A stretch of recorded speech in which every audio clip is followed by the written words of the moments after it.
to the Mixing Music Podcast. I'm your host, Dee Kei, and with me, as always, is my lovely co-host, Laser Lu. I hate to sound like a DJ, but because when I think lasers, I also think of that horn. There you go. A semi-automatic laser. Anyway, welcome back to the Mixing Music Podcast, where we help young entrepreneurs, young mixers like yourself, young producers learn how to make better music. And in turn, the main focus of this podcast is to kind of transition people to teach them not only how to get better at mixing, how to get better at audio in general, but how to do so in order to grow a business. Yeah. That's our thing. Yeah. Even if the business side is to stay as a creative versus just the technician, right? How can you get better and make sure that your end results are just that much more organized and better? That's true. And I think our big selling point is that we're not just a show about mix tips. We are a show that's practical mix tips in order to grow your business. So it's I like to think of it as a show based around longevity and what we do. Exactly. Yeah. Longevity, sustainability. We're big on that. And we're not here to tell you how to do your EQ. In a specific instance, we're here to tell you how you can use an EQ to earn money. So if you are a hobbyist, the advice is different. And if you are trying to become a professional, which I do not know anybody that is engineering that isn't trying to do full-time with it. Yeah. It's one of those weird hobbies. Like with runners, you don't hear runners trying to go pro. Yeah. But with audio engineers, it's like most everybody's trying. I'll say it like this, like a very clear difference in hobbies and professions is almost the price point of the tools required to actually do it. For instance, like, you know me, I like to build a lot with my hands and stuff. So woodworking has always been fun for me. But I can get a little like really cool locking miter bit, something that only really people who will ever deal with that kind of stuff ever know about. But it's only like $60, $80. Where if you wanted to get like a mid-tier microphone, you're spending like $600 to like $1,500. That's quite the difference in price point. So like a big part of our side of like this industry or creativity is it's not a cheap one to get into. So like a lot of people tend to dive in so much that it's like, you know, if I'm going to spend this much, I want to see a better sense of return on it. And I think there is an unfortunate correlation with how professional you look. For example, like whether or not you have a $300 mic or a $3,000 mic. Mm-hmm. I mean, the big difference is, the more expensive one obviously sounds a little bit better. But more importantly, I think this is like the balance that people are trying to figure out with their own egos as well. Yeah. Is like the value and importance of looking professional. Yeah. Of going into a studio and looking like you know what the fuck you're doing. Because at the end of the day, mixing is so obscure. It's like looking like you know what you're doing and building confidence that way is almost as important as building confidence through like getting a good mix done. Like you're not going to get that first chance unless you look like you know what you're doing, but you're not going to get a second chance or a third chance unless you actually know what you're doing. Yeah. So it's like a little weird thing. So one thing that you don't want to do, and for some reason the camera keeps cutting out. We are live on Twitch and YouTube. Let me try to figure this camera thing out real quick. But one thing that what we don't want to do is like, you don't want to be a wealthy dude, a rich dude that has all the gear, but has no experience. And the same thing, like you don't want to be the dude that has all the experience, but has no gear. Yeah. And I think I would actually prefer the latter than the former. I think that's kind of how the majority of our work the last couple of years has been. We have a studio full of gear, yet most of our setup is in the box. Yeah. Yeah. As far as our personal that's the right rigs. balance, right? Yeah. And we do, I was thinking about this, like what's the best way to summarize how I feel about analog expensive equipment. Mm-hmm. And I think I finally came to the conclusion that it's what it is, the purpose that it serves. It's a really great tax deduction. Yes, it's always been. No, as in like that's the only purpose that it serves. Like you don't buy gear if you're not making too much money already. Yeah. Like you only buy gear so you avoid paying more taxes. Yeah. So every year, whenever I'm prepping for my taxes, the first thing I do is I check out all my online receipts for everything that I've bought in that year.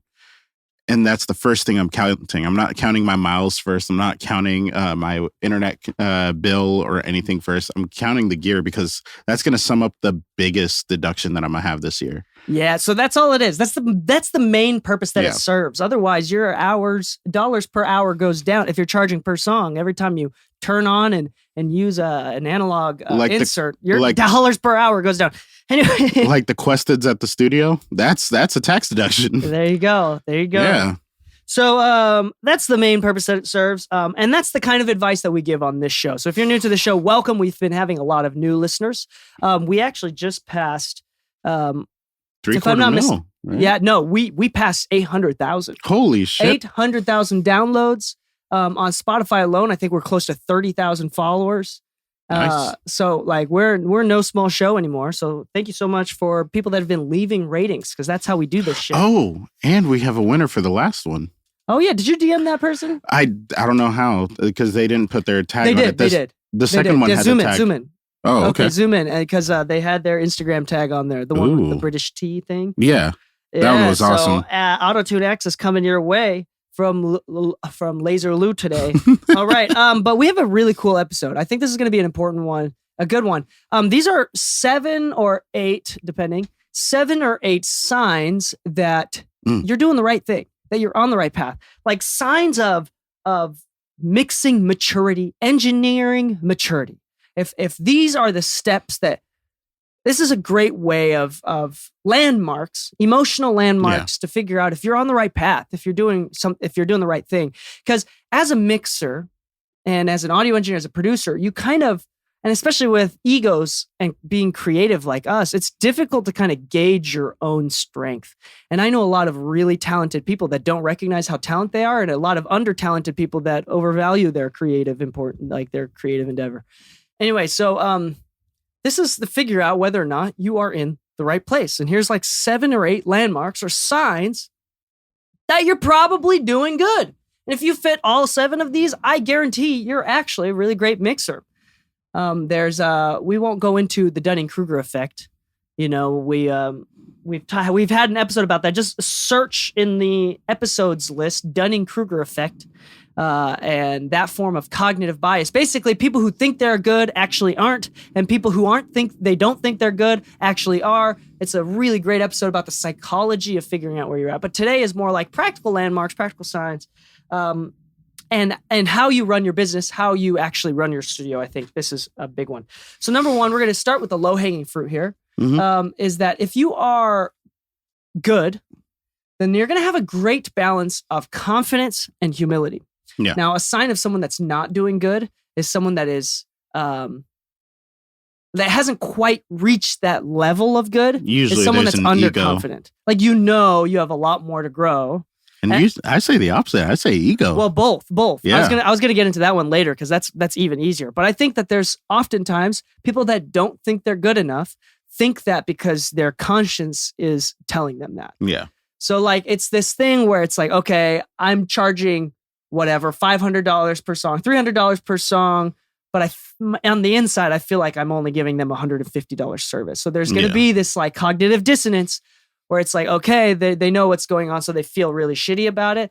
That's one thing. I've also met a lot of people that don't think they're good at all, but they're really fantastic. But I would say that's few and far between. And on the inside, they actually know. Yeah. And then, the easiest one is like the people that are way overconfident. Yeah. They're probably the worst, actually. Yeah, those ones I see all the time where it's almost like the infinite promise of LA. Whenever you meet somebody and they're like, oh, bro, like we can make $1 million together, this and that, but there's no plan.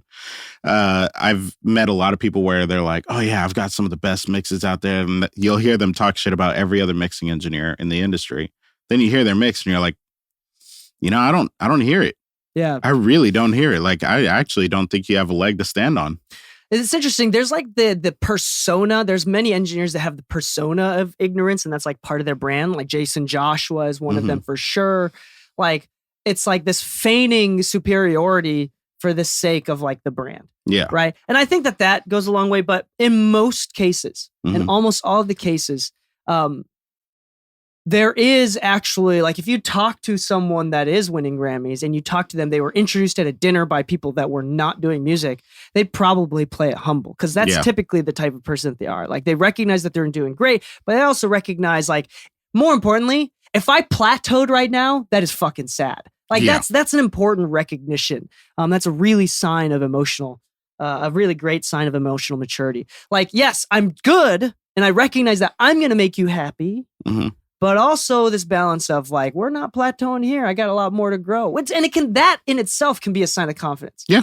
Right. I think that's one of the ones we went and put on the list, where it's just, I guess you could say it's like understanding that it's not about your output, but rather your client's reception of what you're doing.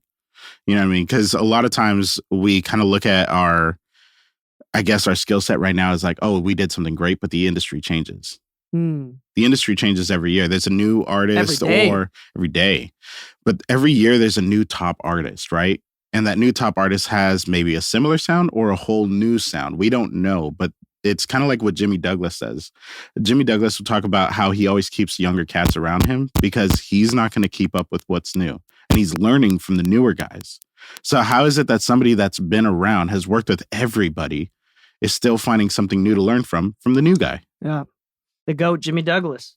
There's that's super important. So you kind of know that you're the shit, but at the same time, you don't gloat about it. Yeah. And you recognize that you still got a lot more to go, which goes into this is going to be like the foundation of like future points that we're going to get into. We're going to come back to this. But number 2, and this is where the humility part comes into. Number 2, I think a great sign of emotional maturity as an engineer and maturity as an engineer is you stop complaining. Yeah. You stop complaining about revisions. You just know that's part of the work. You stop complaining about poorly recorded tracks because you've just had so many. You just don't give a shit. It's like whether or not it's poorly recorded or not, you're going to kill it. Yeah. I mean, it might be annoying, but you also are grateful for your work so that you're able to do what you do. You know, you've come to a healthy conclusion about what you're doing. You also recognize that this is the type of shit that you're agreeing to when you agreed to try to do this as a living. So I think that comes from experience. And I think like complaining about labels, complaining about artists not making enough money, complaining in general. I think those that are actually really good just stop completely because you recognize, oh my gosh, I was able to overcome everything that had gone against me. Like you get over so fucking much that you realize, oh my gosh, if this piece of shit could do this, then holy shit, there's nothing to complain about. Yeah. Honestly speaking, that's where like humility comes back into play because you do have to have a chip off your shoulder. How do you mean? Yeah, explain that. So to know that you don't need to complain about those things is also to say, okay, I can handle it. It doesn't matter. I can receive bad tracks and still make it good. I can receive good tracks and still make it better. It doesn't really matter. I could have a bad client. I could have a good client. Either way, I'm going to kill it. There you go. So you kind of have to have that chip off your shoulder. But the humility play is saying, but not every experience is going to be as simple as the next. One song may require 1 revision. The next song might require 5. But at the end of the day, the revisions are going to be requested. You should not be insulted that there was actually a revision requested. In fact, you should be honored. The main reason is this. Instead of them just accepting it and saying, we're going to move on to the next person because this guy didn't even get close. It's like, hey, can we just do a couple changes? Like we want to keep working with you. It's just like, it just wasn't really hit on the first track. Yeah. They're inviting, you want to invite collaboration. That's specific about revisions. I myself, I'm not going to pretend like I'm the best at this. I think I've come to a point in the last year where I'm like complaining significantly less. But there was a point even since the start of the podcast where, man, I fucking hated revisions. I was really open about it. I really hated annoying clients. I hated doing this. I hated this. I've even said things like, I hate working with celebrities. I hate blah, blah, blah. Like a lot of like complaining. And I feel like over the last year, maybe 2, I've significantly decreased. And that's not necessarily on purpose. A little bit, you know, because I am aware. But also, I feel like I've hit a level with my career and with my maturity and with my confidence in my work and the humility that I have. I recognize my place. I'm a small cog in a big machine. Yeah. You know, like I'm not a major wheel or a major cog. I'm a very small fish in a big pond here in LA. And like, I'm grateful that I get to do this. And it's like recognizing, been through some terrible, terrible shit, doing therapy as well. I recommend that for anybody going through anything. Running, these things that are like, I'm kind of like getting over myself and maturing a little bit. And when I've stopped complaining, I have happier clients. I myself am happier. My mixes sound better because I'm inviting collaboration and there's like no ego. And I think the clients can feel that. The clients can feel that there's no ego. I'm on their team. Yeah. We're both mutually interested in making this sound the best that we can. Yeah. I don't think anybody has any interest in having a half-assed output. Yeah, and it's really interesting because before it'd be like the customer's always right, the customer has the power, but now like the power is equalized. Like I have the perfect amount of I don't give a shit. Like if you love your kids way too much, that's not good for them. Like they're going to be over coddled. Yeah. Right. But if you don't give enough attention to them, that's also bad. Yeah. But you have to have like a balance of like, I don't give a fuck what you do. You choose what you want to do. Yeah. It's like there's a perfect amount of that. And I think that that's kind of where I've come to with my career. Like I care a lot, but not so much that I am nitpicky and complaining and like everything has to go my way because I recognize, okay, it's a push-pull thing going on. Yep. To be honest, it's kind of the defining difference between whether you make money or not. Think about it this way. Like, you already know, like I still mix for a lot of people, but the big part of what people know me for nowadays is more mastering. The more mastering work I get on a regular basis, the more I see that there's the divide between the two sides of what people want out of mastering. Some people want the extra 5% and some people just want the verification of their work. For most cases, it's only engineers that ever want the verification of work versus the extra 5%. It's usually artists and producers or labels that are asking for the extra 5% because they heard it and they're not in the mindset that the engineer has put 100% of their time into it. With that said, it doesn't really matter to me which one they prefer because I can give them both, but it ultimately matters how they receive it. Yeah. Because at the end of the day, as long as nobody's complaining, you've done your job and you can peacefully put it away. Even if you don't like the end result, one of the biggest things you can walk away with is I'm done with it. Yeah. So I do think like there's a great, let's look at it from a different angle. Because if we talk about music, I love to talk about art or any other forms of art and creativity because then we can look at it a little bit more objectively. But I mean, look at the rise and fall of comedians' careers. Yeah. People that have podcasts. It's the comedians in the early days before they feel like they're getting enough recognition. They're complaining and talking shit a lot. Yeah. And then they get to a specific point of fame and then they stop talking shit. Yeah. And then once they're going back down again, they start talking shit even harder potentially than the first time. And sometimes talking shit is a sign of them going down, but also that's like, for example, with H3, that's like him talking shit is the reason why he's going down. Yeah. And it's just such a fucking boring. He's just talk shit. It's like it's just so negative now. You see it a lot in YouTubers. Like a lot of YouTubers when they're doing well, you just see them focus on what's going on, and then you hear about like the YouTube drama of whatever's going on.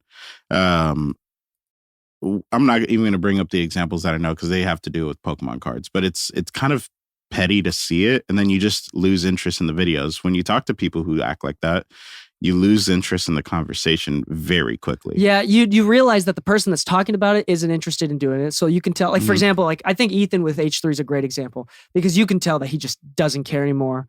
Yeah. Like something snapped in him.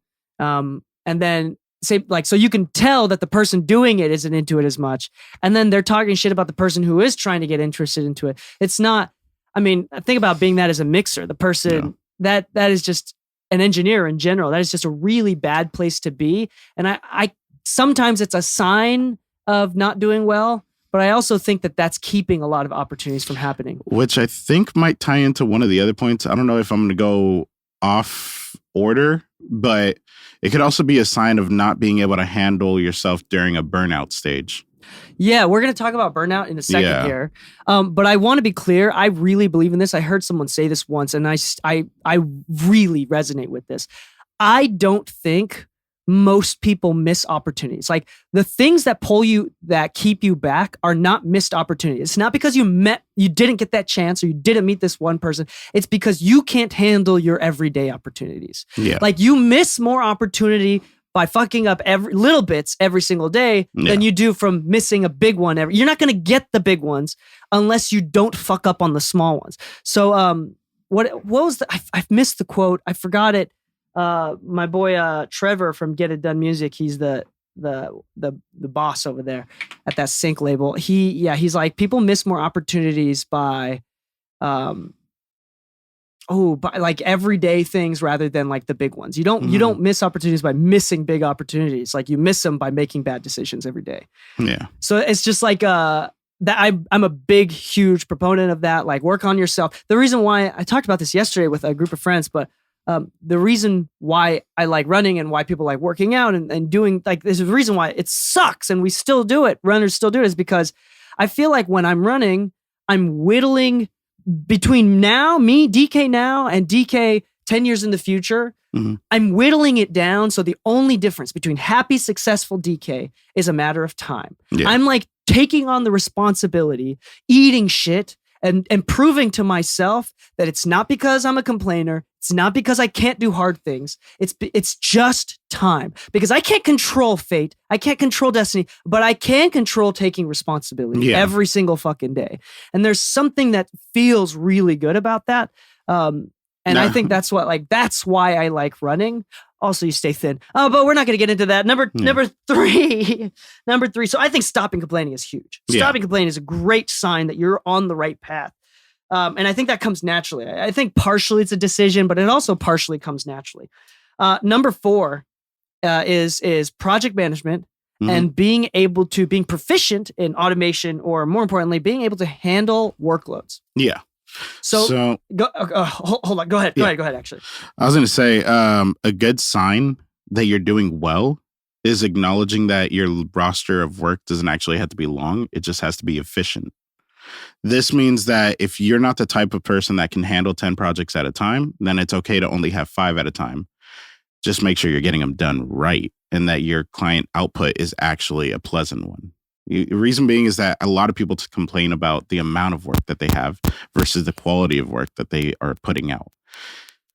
A lot of times once they start getting more work, they never actually learned how to systemize. They never learned how to organize or balance their projects. They don't know, for instance, like FilePass was a good one for me. FilePass is awesome. Yeah, having a whiteboard in the office helped out a lot. If you are interested in getting FilePass, you said whiteboard is great too. Yeah. If you're interested in getting FilePass, go to mixingmusicpodcast.com/FilePass. Oh yeah.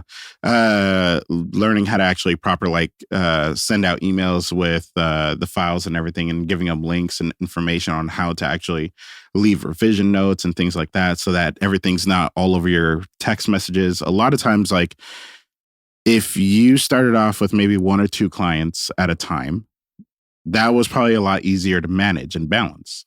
But once you get to a point where you're like, I have 10 clients and I feel like I'm struggling, it's very easy to have that battle in your head where you tell yourself you're failing versus trying to find the solution. A lot of times those solutions is just systemizing your workflow. A good sign of growth in this is literally that, having a better sense of balance, whether it's a small amount of clients that you're putting the balance together with, or you've now grown to a point where you can handle more clients. But if you started off with 1 or 2 at a time and you're able to manage now 5 at a time, that's a sign, whether it's double the number or not. Yeah, I think to piggyback on that, I think this comes partially naturally because this just comes from experience. But it might be also a decision. If you had huge, like if your dreams came true and you had people out the wazoo, you said, let's say you had 20 people ready to have you mix a single or an EP right now. They all came to you right now on the same day at the same hour. It all hit your inbox. Everyone has a budget, a proper budget that fits your needs. Most people cannot handle that. Yeah. Like most amateurs and people that are not mature enough as an engineer do not know how to handle that. And this is where having a little bit of business skill and being able to communicate effectively, being able to mitigate, being able to figure out how long each project, estimate how long it's going to take for you to finish these projects, estimate, qualify each individual person, collecting payments from each individual person, hedging systems. Do you do all up front or half up front? Do you do all at the end? How do you do revision notes? How do you balance and know which songs are coming up next? Do you have a calendar that shows you approximately what date or date ranges you're going to have projects done by? I don't think most people that are amateurs have a system or have ever had a problem big enough to be able to handle that much workload. Yeah. And here's the thing. I personally can speak on myself. If I had 20 people that's come up to me on the same day, same fucking hour, I can handle that easily. I have systems to make sure that happens. We're not here. This episode is not talking about how we do those systems. There's lots of episodes about that. And there's lots of different ways to do that and different ways that work for you. But if you are the type of person that uses a calendar at the very bare minimum, uses and follows your calendar, uses and follows a to-do list, uses and follows revision systems, communication system, answers your emails, things like that. Those are signs of really great maturity, that you're experienced and that you're destined to do well, or you currently are doing well. I think that's a really, really great sign. Being able to organize workloads. There's been many times in my life, even I'm trying to think. When I was younger, I definitely struggled. Projects fell in between the cracks all the time. Oh, I totally forgot to send this back to you. I totally forgot to do this revision. I'm not going to lie to you. The last 2 or 3 years, last year to 2 years, that hasn't happened actually. I'm trying to for the sake of this episode, I'm trying to I can't think of a single instance that happened in the last year or two. But in the early stages of my career, that happened all the time. Projects fell between the cracks. I forgot about it. I didn't answer this person's text. They sent me the files and then the WeTransfer or expired. That happens all the fucking time. Your WeTransfer expires. You have to have them send it over again. You changed hard drives and they needed a project on the other hard drive and, whatever. You didn't want to do that. You didn't want to do it. Things of that nature. That a great engineer, an experienced engineer, one that is currently doing great or is destined to do great, I think a great landmark or a sign of success is being able to handle that extremely well. Yeah. And it's easy to claim that needing an assistant is a thing. And that's not totally true, at least not at the beginning stages. That comes once you're doing 10, 15 projects at a time. If you're doing less than 10 at a time, you don't actually need an assistant. You just need better systems. This is a thing that we talk about on different episode where I talked to a manager. Mm-hmm. And he said, it's not even worth picking you up as an artist or as an engineer. It's not even worth, a manager's not going to ask to manage you, one that is professional at least, unless you're already making $80,000 to $150,000 a year. Yeah. So it's you have to prove it that you can handle it on your own. You would just thrive better with a manager. With the manager. Yep. So it's that is huge. I think people over-rely on management or think that that's the secret sauce, that they don't have to do this. Yeah. No, you have to fucking do it. Yeah, a lot of people think a manager can put you in the right room. That is true, but you have no track record. So you have to learn how to put yourself in the right room. You have to learn how to handle business on your own, how to negotiate for yourself. Why would they put you in a room if they can't prove that you know what to do in the room? There you go. I think in our case, I think the biggest point of a manager, one, is to make sure that they collect payment for you and chase people down because you don't want to chase people down. Number two is to have a third party talk you up. For example, it sounds way cooler to be Dee Kei charges this much insane amount of money because he's the best versus me saying I charge this much the same amount of money because I'm the best. There's that third party marketing, right? Where it's you have someone third party tell you, say that, and then it's all of a sudden builds a lot more trust. It's a professional wingman.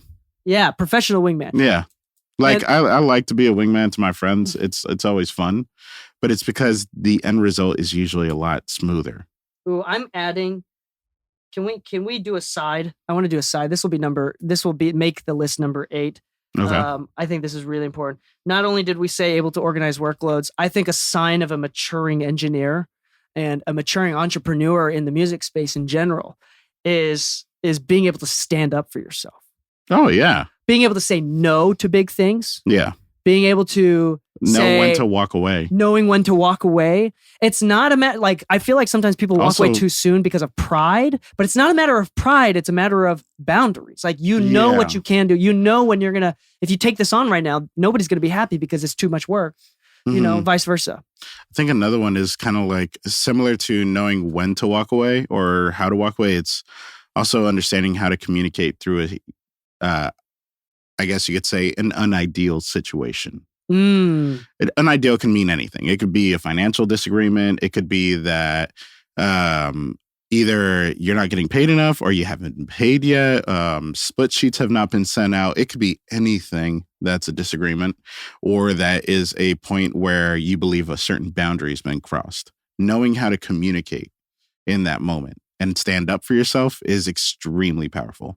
Oh, yeah. Just even in general, I think that if you are experienced and someone challenged you on your price, let's say, for example, I charge $200 a song, and they're like, you charge $200, can you do it for $100? No. And if that irks you, or if you fall into it, then those are signs that that you're not standing up for yourself.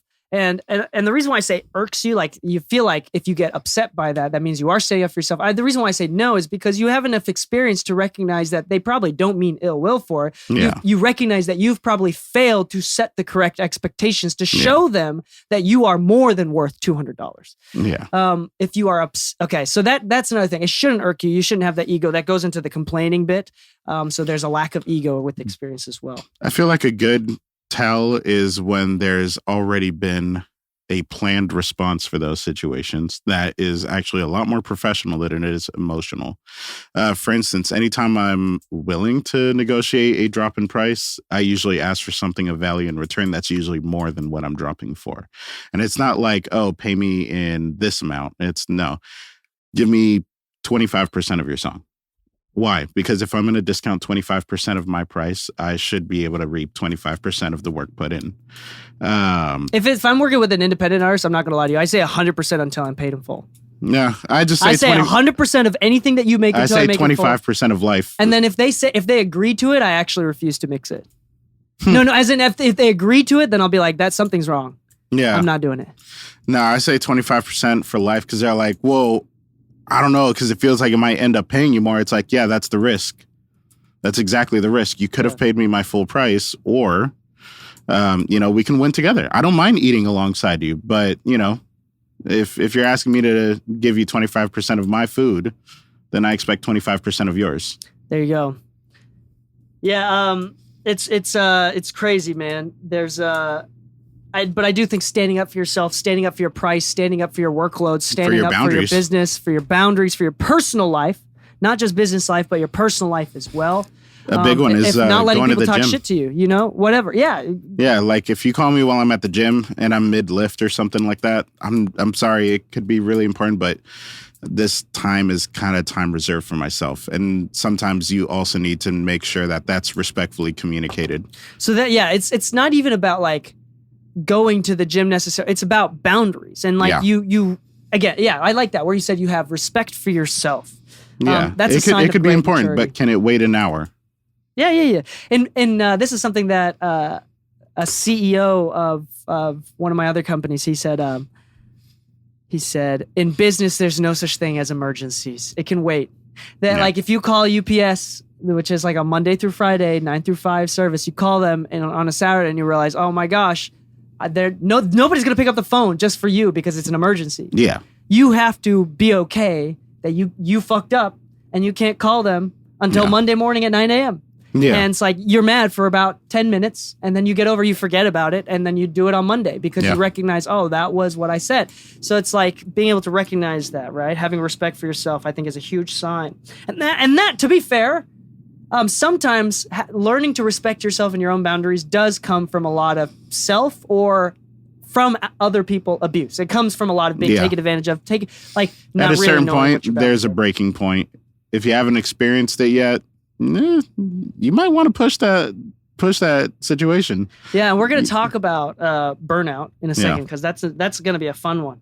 But the next point that I want to add is something that you as well added to your list, which is being able to have better client experience I worded it as being able to balance creative and service. Mhm. So we've always hear on YouTube, on podcasts, that we work in a service industry. I've even heard people go as far as like, if you work in audio engineering, then you should it helps to have some sort of food industry serving type job.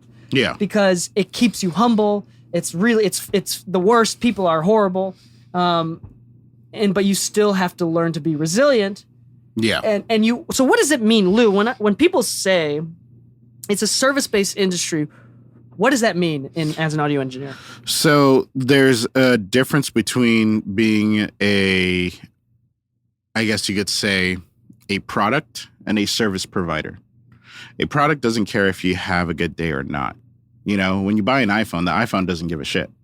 When you go to Apple and they sell you a phone, they give a shit. There's a difference. One is just an item that you can take. It's intangible. Whatever you tell it to do, it will do. If it doesn't do it, probably broke.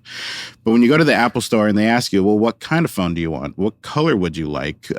What is your everyday job? What kind of usage are you going to be putting into it? Let's make sure that this is the right one.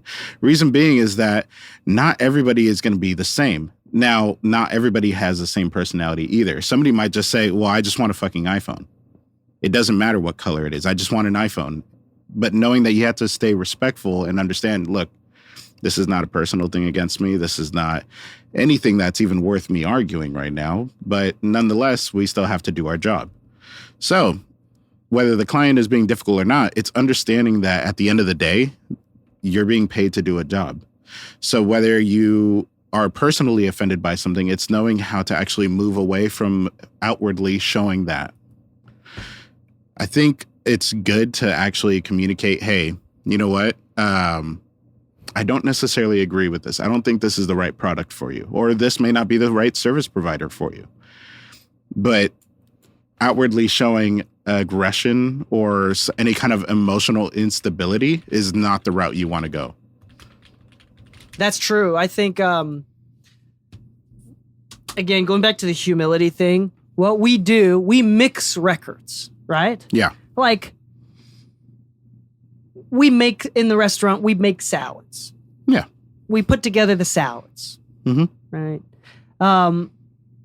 If somebody says they don't like olives. Really, people aren't going to the restaurant to eat a salad. They're going for the experience. Yeah. They want to feel welcomed. People want to relax. People want to have a good time. It's the experience. The salad is just part of the experience. Oh, yeah. And so that's part of that service thing. Like, your mix, whether it's good or not, is obviously important. Mm-hmm. But it's not half as important as your ability to make sure that the client has a good time. Yeah. That you recognize the balance between them always being right and they're also paying for your professional experience. Yeah. So it's like, if you disagree, to balance and correctly, succinctly, respectfully say, I disagree and here's why. Let's try it. Mm-hmm. Being able to recognize when you're wrong. It's you're catering and creating an experience for your customers or for your clients, and that is more important than whether or not you make a good fucking salad. Yeah. A good example of this actually happened the other day. Not to me, but it was the person in front of me at Mountain View Tires over in Eagle Rock. One of the guys behind the counter was talking to the client, and the client's like, and I had just walked in at this point of the conversation, so there was no context from before it. But I really liked the way the guy communicated this, where the guy says, he looks at the invoice, he's like, and this is for the bigger tires? He's like, no, I don't really recommend that you go with those tires because of your car. He's like, oh, okay. Well, the thing is, I actually wanted the bigger tires. He's like, just out of curiosity, why did you want the bigger tires? He's like, because I want the car ride to be smoother in my car. Thing to note, he has a Tesla. Tesla bodies are all manufactured the same. There's EV tires are specific, and exactly. they have sound dampening in them. So if you were to go with a larger tire and you were to turn, it'd be louder and it would graze up against the body. Yeah. Exactly, causing damage to what? The car itself, right? The whole idea was to make the car a smoother ride, but in result, you're going to end up damaging it. So instead of the guy telling him like, hey, you're stupid, don't do that, like manufacturer doesn't say anything, he's like, hey, listen, just so you know, that has more to do with your shocks than your tires. He's like, oh, but I already replaced my shocks. I wanted to try the new tires. He's like, okay, we can do it if you'd like. I just want you to know 2 things. This is not manufacturer recommended. And I, as a human being, would actually highly recommend that you stay away from this because I don't want you to go home with a damaged car. As soon as you get home, you will have a missing bumper. He's like, but you guys would do it anyways, right? And he's like, yes, but I would not recommend it whatsoever. In fact, I would almost rather recommend you to someone else who is willing to do it because I would rather you have a good experience here than walk away with a broken car. And what did he say? What's the end of that story? He took the invoice. He's like, thank you. I'll consider it, and left. Okay, cool. So then we don't know what happened. We don't know what happened, but the way he handled the communication made it to where he was more willing to just say, I would rather pass on the money than give you a bad product. Yeah. And sometimes that level of communication is what's needed. I do see a lot of like Facebook amateurs, like audio engineer amateurs on Facebook that ask questions like, I don't want to work with this client anymore. I don't want to put them on their portfolio because I think that what they're doing is so bad that I don't even want to put my name on it. I think that's too far.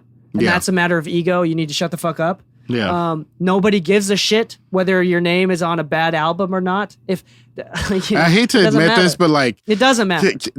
I'm just gonna admit it. Most people don't check the credits. Like the consumer usually doesn't. No, yeah, and more importantly, this is again something that we said on a previous episode. If the shitty client with the shitty record and something that you're super not proud of has a great time, they're still gonna recommend you to other people. Yeah. So it's like, and that recommendation goes way better than having a good sounding record and them not liking you or them feeling neutral about you. Yeah. So I'm telling you right now, it's the experience.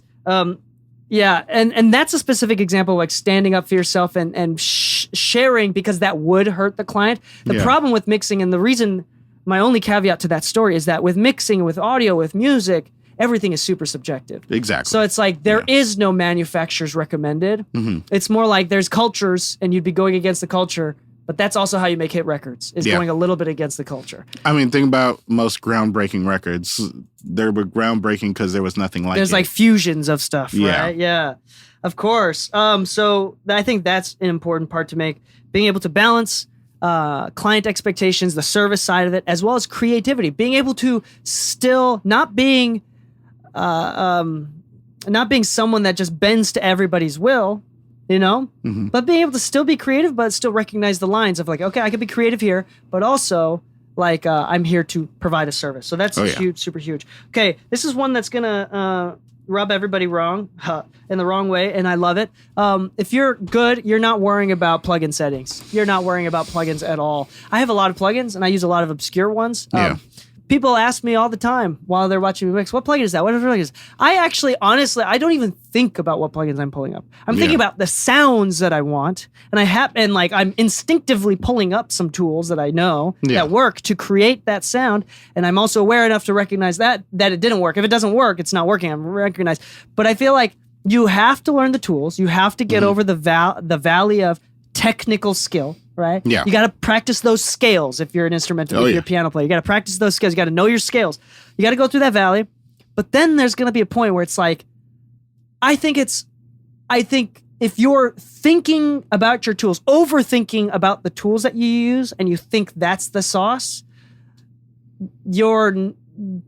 I would like to think that you're not doing well. Like it's not a great engineer, if you're on the right track, a great landmark to figure out whether or not you're doing right is that you found yourself not even thinking about what plugins you're using, and definitely not thinking about a specific setting that you're using. No. It's just automatic. You're just not even, you're not thinking about it. So it's kind of funny because you see this a lot in live sound where there's kind of elitism behind the console that you use. I think there's many great consoles out there, but you see people talking about like the Waves LV1 or the SSL live sound console or the Soundcraft, the Yamaha, this and that. And what's funny is I'm a big backer of the Yamaha brand when it comes to live consoles because it's simple. It doesn't really have the extreme plugin usage. You can actually do it. There's all kinds of things you can expand with it.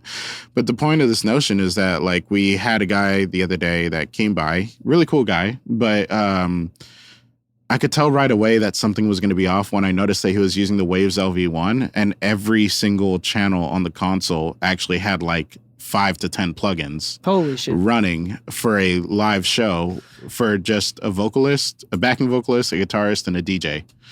And I was like, when did the DJ, who has already produced tracks, really need this many plugins?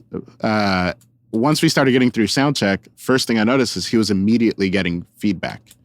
And it took about 3 hours to remove that feedback. When we did the original line check of everything, we had 0 feedback. It was one of those things where he blindly relied on his originally queued up audio, but went into a new room, not realizing that that new room was going to sound different than what their sound check at a rehearsal venue was going to sound like. And because of that, he ended up walking into a ton of problems that he had to now walk back. And then sound check took 2 hours longer than it needed to. Okay, so flexibility, being malleable. Not only is that a sign of low EQ, but that shows a sign of, low IQ, but it's also a sign of immaturity. Yeah. For sure. Being set in your ways, having to use the same plugins every single time. Yes, we have habits. Yes, I use the similar plugins every single time on some of these tracks. I like the same tools, but I'm not stuck to them. I'm not married to them. I'm willing to accept when it's not working. That's a great example of that. Like that caused more problems, but they like, and sometimes these systems, these super technical systems does solve a lot of problems, but in this case, it was a matter of pride. Yeah, because I would not fault him if it was the same line array system that he used before, if it was the same mics, the same in-ears, the same monitors. Yeah. But here's the thing. It was monitors he didn't use. Apparently, he hadn't used them all tour long. He had not used the QSE line array system that whole year. Not only that, but he had not been using Sennheiser mics or in-ear systems. He had been using almost exclusively Shure for the entire tour, which means that everything would have actually sounded completely different, which means using the same template, so to speak, was actually the wrong approach. I think to wrap up this section before we move on to the next one, to wrap it up, if you are still arguing about which DAW is more superior and switching between, if you think, if the word DAW is in your vocabulary recently, then you are probably extremely inexperienced. Because I can't tell you the last time I thought, oh my gosh, I use Pro Tools, and that's a thought that I have. Yeah. Anytime I talk to a mastering engineer that tells me that they master in like Cubase or Pro Tools or anything, it's all the same to me. Reason being is that their end result speaks for itself. Yeah, like that's not a thought. Like if you have the time to worry about whether or not which DAW works for you, that means you haven't had enough experience on one specific DAW and you haven't had enough experience where you still have the time and the emotional energy left to still fear. Have FOMO. It's like, what am I missing out on these other DAWs? Yeah. It's like, if you're experienced enough, like, it doesn't matter what you're missing out on. It's like, you just stay hyper-focused. That's a sign of maturity as well. So we're going to, it's a great sign that you're on the right track. This is the one that I want to talk about. Okay. The next point here. This is about burnout. And this is, okay, I'm going to word it like this. Every creative, everybody that's hardworking, workaholics, everybody at some point has a high risk of burning out. Yeah. Almost everybody burns out at some point or gets really close to completely burning out and quitting. I wouldn't even say almost everybody. I'd say everybody. Okay, what I'm not going to say is that burning out is a sign of maturity, but I am going to say that the sign of maturity and a sign of great work is someone that has gone past the hole called burnout and is still somehow able to balance getting excited. Yeah. It's like, even though this is the most bullshit thing I've ever done, I'm not making enough money, these clients are the worst, whatever, you still are capable of getting excited because at the end of the day, even after burning out, you still fucking love music. Yep. That is a huge sign. There's a couple things you can put into play to help you out. Some of them have to do with the work itself, and some of them don't have anything to do with the work. I would venture to say that us doing our own like fitness things, like I go to the gym, you do running. Would you not say that also completely emotionally separates you from your work of the day? Oh, yeah. Or just like what I work on, the type of music that I work on versus the type of music that I personally enjoy, totally different. Yeah. Yeah, it's kind of funny. I went through a pretty bad burnout recently, to the point where I actually opted to start denying work that did not suit any kind of emotional value for a little bit. I still take on work that, even if I don't want to do it, it's work nonetheless. Who gets hired at a job and says, I don't feel like coming in today, and your boss not fire you, right? But for some people, it's getting away, taking a break, having different hobbies outside of it. Some people need to take time away from the projects that they're not really inspired by. And that's kind of the sign that you're kind of starting to feel like, okay, it's not that I want to walk away. I just need to be a little more in control of how this is affecting me and how often it affects me. Yeah. Absolutely. I think the skill of staying excited past burnout is crucial. I mean, I'm thinking about the greats of the greats. Yeah. I mean, imagine someone like Tony Maserati. You see in interviews with him today, there's no doubt that man has been burned out. That guy has been doing so much work for so long that there has to be a point where he's like, this is cutting close to my limit. Yeah. He's probably hit his limit multiple times. Anybody that has made a living with any sort of creative entrepreneurial endeavor has hit burnout. Yeah. Or gotten close to it. But still, when you hear Tony talk about music on these interviews, on these short Instagram, YouTube clips, you can tell the dude gets excited. Oh, yeah. And I think that's the same thing, like even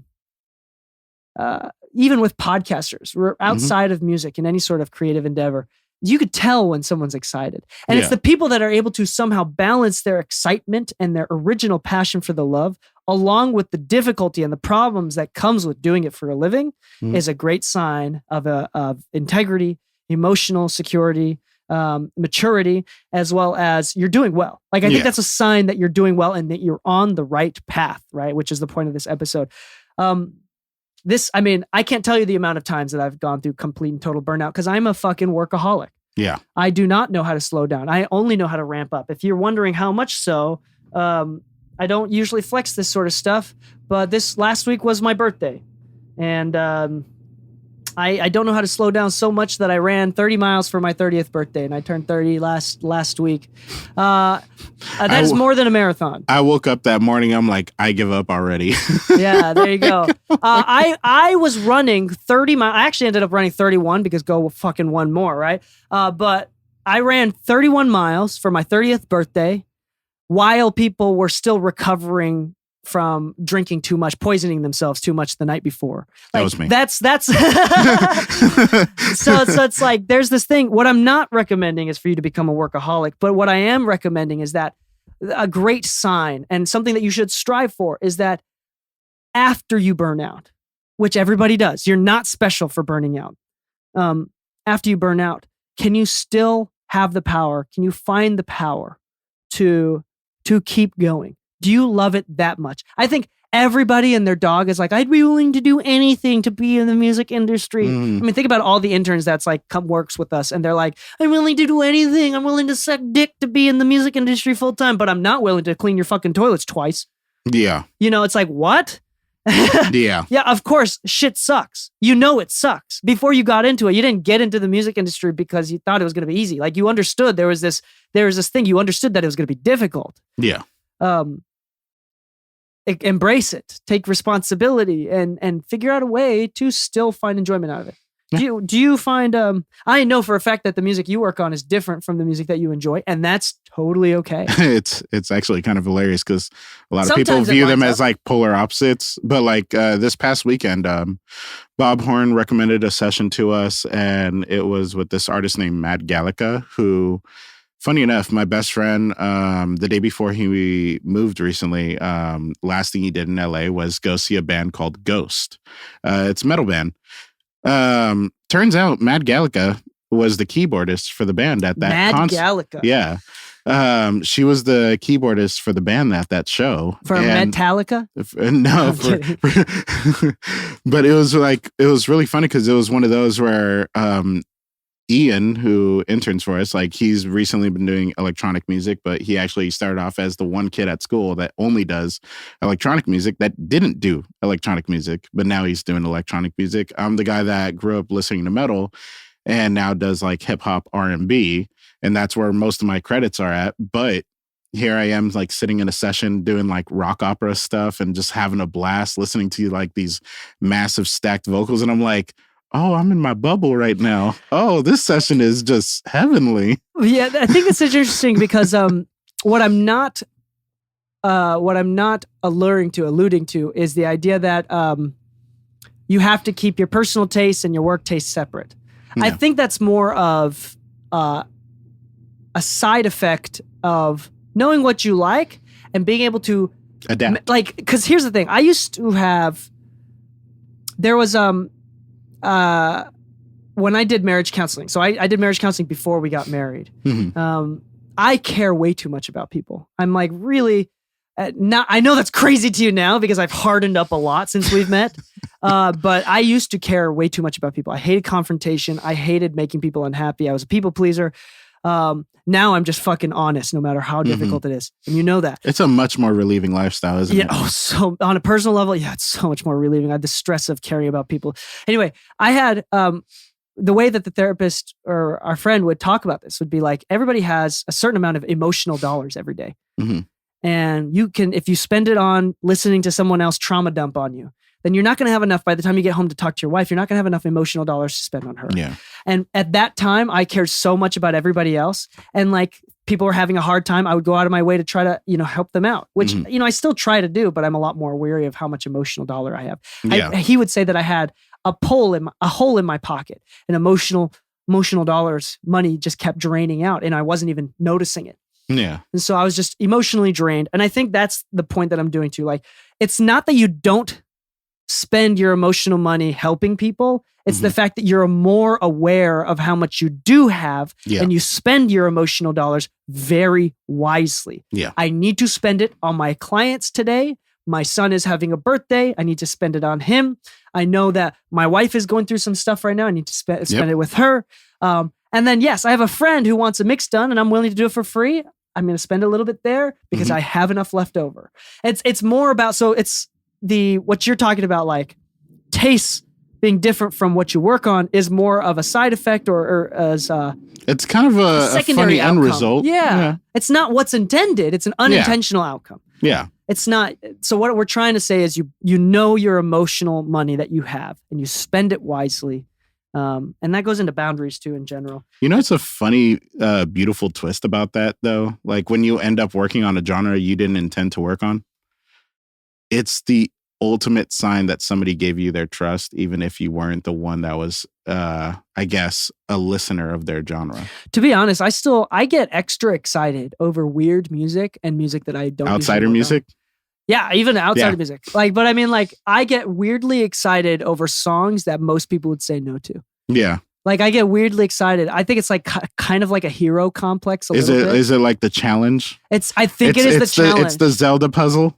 Yeah, it's the challenge of like, can I do this? Yeah. And it's fun. Or more importantly, it's like in my mind, I've created a reality where it is fun because in the opposite sense, I could very easily look at it and be like, no fucking way I'm doing this. Yeah. But I'm also saving enough emotional dollars where I can be able to enjoy a challenge, right? Yeah. So I think that's what it comes down to.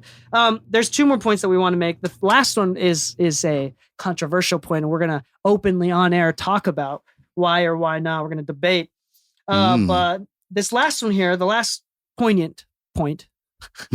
Poignant point. Is say that 5 times if you're doing fast. well, if you're doing well, your money, most of your money is coming from returning clients. Yeah. That's a sign that you're doing well. Yeah. I would say if your business is set up to most of your income is coming from first-time clients, you're either inexperienced or you're a fucking liar because you give them a shitty product and they don't come back. Yeah. So you're it's usually a red over-promising. flag. Oh yeah, over-promising, under-delivering. Yeah. So I actually met somebody who kind of had that as a weird flex. He was talking about how he has like 2 or 3 new clients every week. And I kind of thought about that. I was like, which can be good. It can be good. It can be good. But when you think about 2-3 new clients a week, we're talking about how many weeks in a year? 56, right? So let's just say it's 2. That's 112 new clients per year. Hold on. Oh, is it 54? Hold on. Weeks? Is it 54 or 56? Oh my gosh, I'm blanking. Weeks in a year. Okay. 52. Okay. Yeah, that's what so let's say it's 2 new clients a week, right? That's 104 mixes a year. Let's say that you're charging $300. That's what, 30 grand? $300 times 100. Yeah, I guess so. Yeah, it's about 30 grand. That's not bad for new client revenue, right? But he never ever spoke about like working with the same client twice. Like he had like bigger credits, but then as he started doing these promotions, I noticed that he was offering like $100 mixes. I was like, wait. Yeah. Why are you only charging $100 per mix? And they were only $100. You do not offer 2-3 new clients per week. I'm like, okay, so if it's 100, we're only talking about 10 grand a year. This guy drives a Tesla. I'm like, there's no way this is the majority of his money. It's got to be something else. Only then did I find out from somebody else like a year later that he's selling crack to buy that. No. That it was his interns mixing it, and he would just slap his name on it. And one of the people that I found this out from was a friend of mine that I ended up being the mixer for. Surprisingly, I'm okay with that. Until you find out that the guy's Grammy-winning, multi-platinum. I'm still cool with that. Yeah. Even more, I'm actually more cool with that if he's doing that well. Yeah. But there was no promoting of who's doing the mix. It was just, hey, I'll mix your songs. The marketing saying, I will mix your songs. But he never touched it. I think that is actually really genius, a great way to scale. But I do think it's interesting. And then that's different because you're talking about an experienced cat who has a name. He's created a name. Yeah. And then he's monetizing his name by outsourcing work. Okay. Using his name. But the issue is not that he's outsourcing the work. It's that the quality is bad. So people aren't coming back. No. And that's going to bite him in the butt in the future. Oh, it already has. I've noticed that he's completely stopped marketing it, and to the point where like he's lost a good chunk of his reputation over it. That's the great thing about capitalism is that there's going to be people that take advantage of people, psychopaths that really take advantage of the system. But the cool thing about it is that people that are offering shitty products and doing a shitty job, eventually, it may take a long time, but they're eventually going to fail. Yeah. And that is the one sure thing about capitalism is that if you have a shitty product or you're not willing to pivot with the times, if you're not willing to innovate, you are going to fail, which is great. You can have a great product, but if you oversell and underdeliver it. That's why, I mean, like, we were doing One Bite reviews with Dave Portnoy. I was like watching a few of them yesterday. He's like, one of the shops that he gave his highest review on is like, you can tell this pizza is going to be good because they don't have a telephone number. You can't order before, and you can't buy individual slices. You can only buy the whole pie. That is the worst customer service ever, and they've been around for decades. You know this shit is going to be good because like it's so good that they don't have to pivot, they don't have to innovate, they don't have to modernize anything. Yeah. And people they still make money. I mean, if they did have a telephone number, if they did do all this stuff, I mean, with making pizzas, there's like limits. You can't scale. Like you can only hire so many people and run such a big. You can only make so many per hour. Yeah, exactly. But the point is, it's like you got to have a fucking good product. And the problem with mixing is that there's no such thing as like an objectively greater pizza that can withstand decades without having a phone number. Yeah. Like you're going to, as a mixer, you're going to, in this scenario here, you're going to have to get a phone number. You're going to have to get a website. You're going to have to keep doing this. You have to keep innovating and you have to keep growing your business. Okay. Anyway, I'm kind of getting on a big tangent here, but that's a really, really good point. And the point of this one, the last point is returning clients. I've heard a phrase, money is made not from new clients, but from returning ones. Yeah. That is true. I mean, if you think about barbers. If it takes so much work to constantly have a flow of new clients. Yeah. It's so much easier. You build rapport, you build trust. It's way easier to have returning clients. And during the growing phase, and even now, like I have new clients every single day. But but it's the same A&R. Yeah. It's the same producer. Sometimes I get a chance to win over a producer, but that's few and far between. Most of my money is the same producers every single time, the same artists every single time.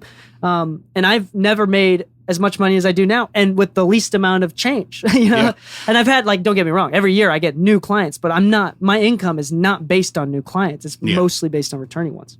See, and that's where I hate to say, but it definitely inflates my ego every once in a while whenever I think about like how mine is, because I don't really promote that much. I'm very bad at social media, but thankfully the people that I've worked with over the years, I just treat them the way they honestly deserve to be treated most times. Like, and I say most times because I know I can drop the ball sometimes. I'm not a perfect person. I don't think anybody is. So there's going to be issues. My wife is perfect. Oh, okay. There you go. Mine farts once in a while. And they're smelly, but I love them. But no, like, honestly speaking, like, you can't expect to hit the mark 100% of the time.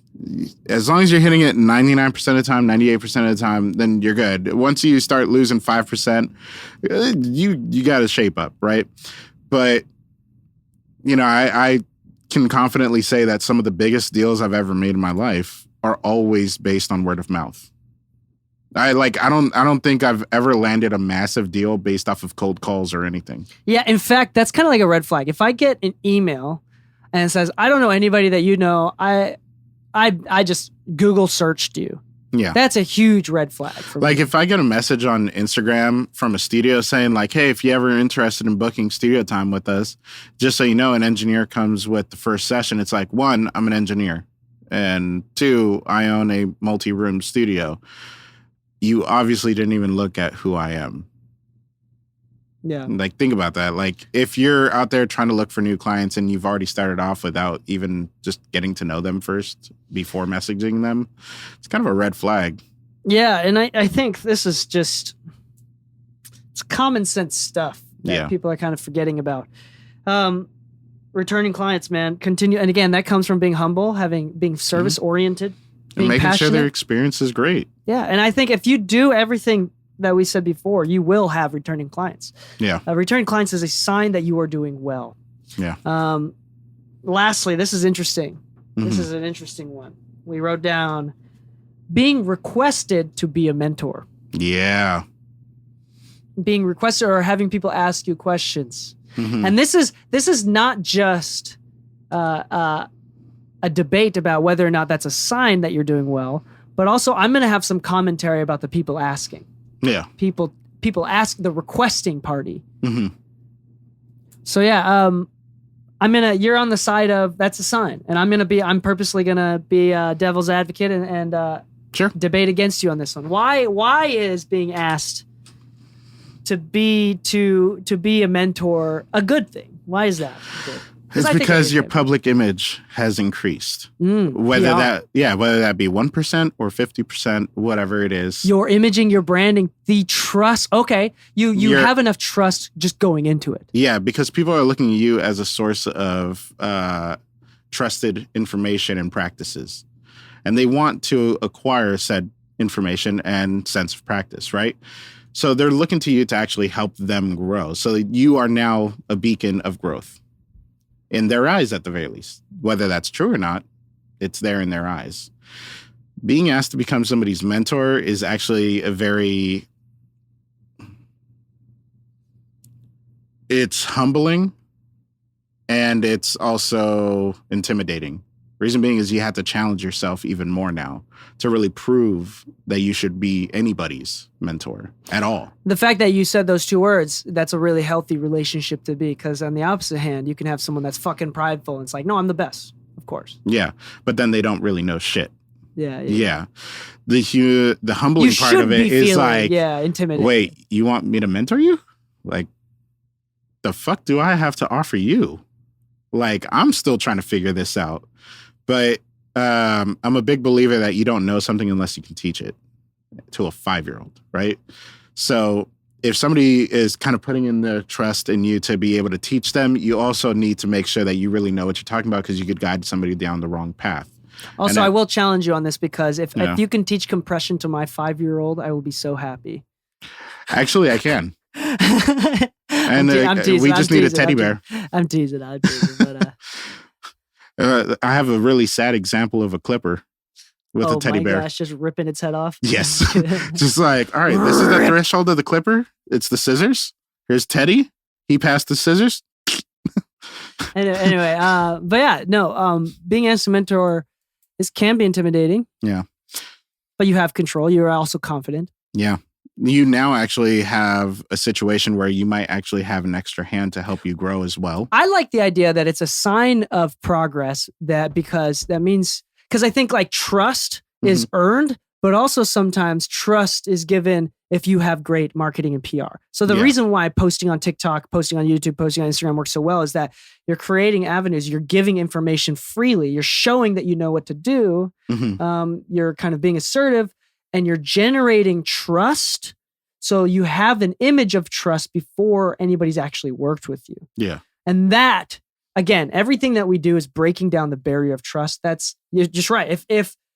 If you are being asked to mentor, that's a sign that you're doing the right thing because you at least have an image of trustworthiness, an image of responsibility, an image that you know what the fuck is going on, which I think is really valuable. Yeah. Yeah. Honestly speaking, some of the most rewarding things that you can do in this career is be able to help another person start theirs. There's actually a really good sense of pride when you can say it's like, oh, like, so like if you were to, follow the practice and just give it time, I can assure you that like things will go well. And I know that's like a blind statement because you can't guarantee anything.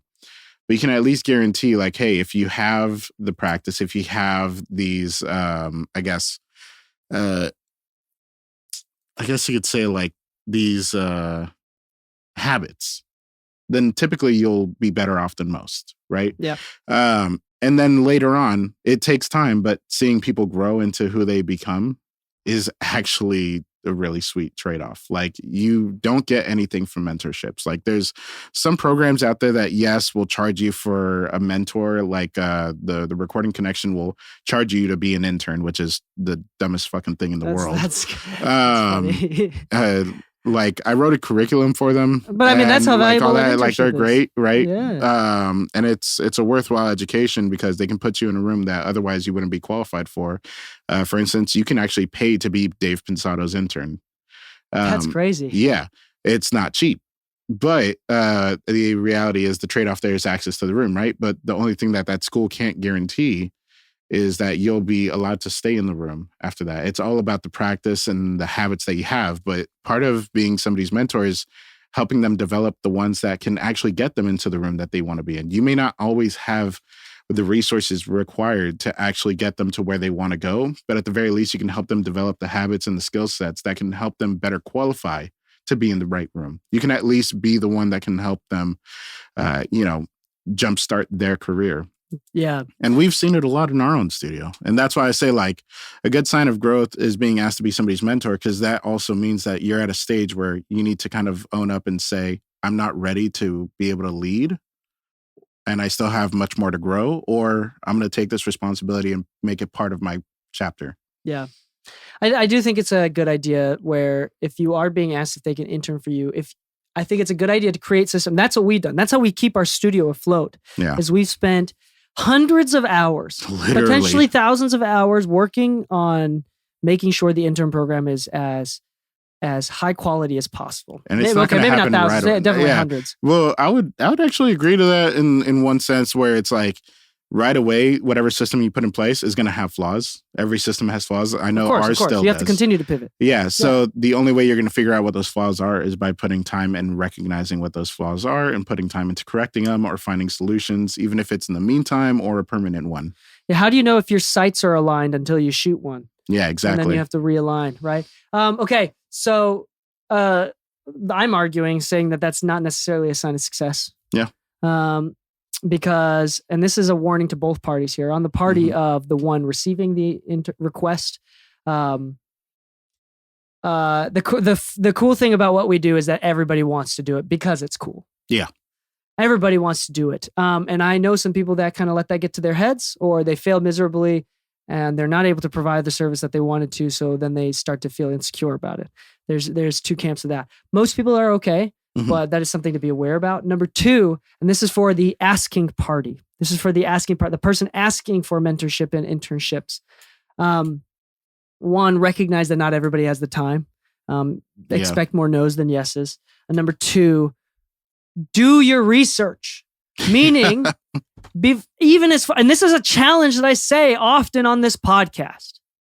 I am, and for the sake of argument, right? As a professional podcaster, I'm making money from ad revenue, right?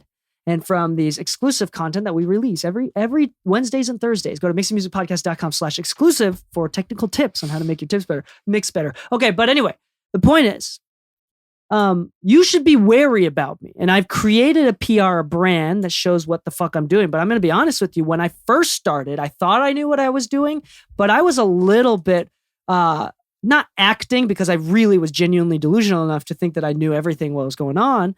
But I learned quickly that I have a lot more to learn to grow. And now when I speak, I challenge you. If you are questioning whether or not I'm a valid source for information, which you should be doing. You should always be questioning whether someone is a valid source of information. Go listen to my fucking portfolio. Go to Spotify. Go on my website. Look at my client list. Listen to my portfolio. Do my mixes sound good? And if you do not, I leave the right to you. If you do not think they sound good, then I would heavily suggest you find information somewhere else by someone that you do respect, or at least take into consideration my results so the advice that I give versus the results that you want.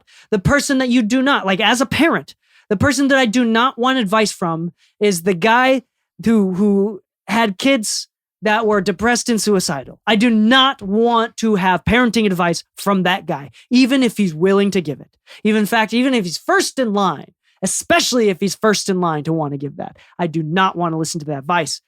So this is the same thing with mixing. If you ever question anything that I do, if you hear me say that linear phase on the Fab Filter fucking sucks and is the worst thing that you can do, and you're like, but everybody on TikTok told me that linear phase is better. First off, read the manual, because the manual says it's not better. Number two, listen to my portfolio. Take the time to figure out whether or not I'm good or not. And here's the thing. I'm going to talk my shit right now. Anybody that has is a bigger fan of the podcast. I'm going to say that out loud right now. Anybody that has taken the time to listen to my portfolio is a bigger fan of the podcast than anybody else. By the way, podcast and my portfolio is constantly updated. Got a lot of cool songs on there, a lot of crazy songs, a lot of really mainstream songs, a lot of really normie songs, really weird songs, a very diverse set of portfolio there. And I'm always updating it. I got like 100+ followers on Spotify for it. I don't have it on Apple Music, I'm sorry, or Tidal or anything else. But mine's on Tidal, so I'm on the losing side. Yeah, there you go. Mine's like publicly available. Anyway, do that. And I think that's more, there's a book that I read, and a crazy statistic, something like over 90% of professional speakers about wealth, people that speak on how to earn enough money, how to make more money, how to earn the lifestyle of your dreams. People that professionally tour and speak on how to do that. Like, it was like close to 90% of those people don't have what they're teaching. Mm-hmm. So like they make money from teaching it, but they themselves don't have what it's like an astounding, scary amount. Yeah, I was about to say 90% oddly feels comfortably fitting, just because we're in entertainment. And we kind of understand that sometimes you just need a front man for the business, but that's still really sad to hear. It's really sad to hear. Sad. Because think about all the YouTube ads that you see, all the Instagram ads. It's like, let me tell you how I made $500,000 selling condoms. I don't know. It could be something really weird. But like, there's always like it's always a get rich quick scheme and sex sells. I hate to say it, but it does. Gets rich quick. That's my grandpa. his biggest flaw is that he always thought that he was the smartest in the room. And because of that, he'd always fall for the get rich quick scheme. And he never got out of debt until he was like 84. My dad bailed him out. Just like perpetually poor because two things. He always thought that he was smarter than everybody else. And he always went for the get rich quick schemes because of that. Yeah. Okay. First off, that is a sign of the time as well. I'm not gonna go on anymore, but this is it's quite the list. It's quite the list, dude. So I think that you should fact check. I think you should. So if you're seeking for mentorship, make sure that you like that person. Yeah. Make sure that person is actually doing the mixes. Yeah. Lou was talking about earlier, that you like that person's mixes and not their intern's work. But I think that's why, and that's part of the reason why I think that I'm doing well, and I know it. And I'm able to talk this much shit on a podcast. I will say the one thing though, is that there's also in what we do, there's so much nuance. There's no objective truth. This isn't science. There's so much nuance. And so where does my confidence come from? My confidence and my surety that I'm right doesn't come from me actually being factually correct. Yeah. It comes from just peer review. Yeah. I've had a lot of happy clients. I make money. I do well. People listen to the pod. And that has led to me being like super open about my portfolio. Go to my website, go to my portfolio, just listen. There's no objective end goal. So I wonder, and we can say like one sentence about this. I wonder if we missed one. What? A lot of people in a beginning stage have a toxic competitive nature versus a healthy competitive nature, meaning that they'll look at another studio or another engineer and just talk shit infinitely. You might not like every studio you run into or every engineer you run into, but it'd be a waste of time. It'd be a waste of time for like you not to want to be friends with your competition, even if that's the case, right? Like part of inflated ego is also recognizing or the inability to recognize that your mutual love for your work with somebody else in this industry could actually benefit you more than you talking shit or trying to ignore that person or trying to one-up that person on a regular basis. Yeah, I think that's a great point. I want to summarize it by saying that if you're doing well, then the more you realize not only, so going back to point number 2, which is less complaining, you stop complaining. But I think a sign of stopping complaining and what you're talking about is abundance mentality.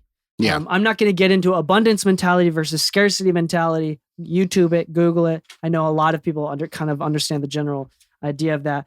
But if you are doing well, then the idea that there's not enough money in this industry, the idea that there's too much supply of engineers and not enough demand for engineering work, those ideas don't scare you. Because at the end of the day, you know that you provide something cool, you're competitive, and that it's going to be all right. Yeah. And those are signs that you're doing well. Here's the thing. Factually speaking, there's the least amount of money in the music industry compared to any other industry. Like the only other industry that could be doing worse is like voice acting for carbon fiber shoes. Okay, I don't know. Yeah. I don't know. Voice acting for Instagrammers? Carbon fiber clothing. Voice acting for that has a anyway. That's you have to be super specific. But there's no Anyway, but here's the thing: if you let that get to you, you're probably not going to do well.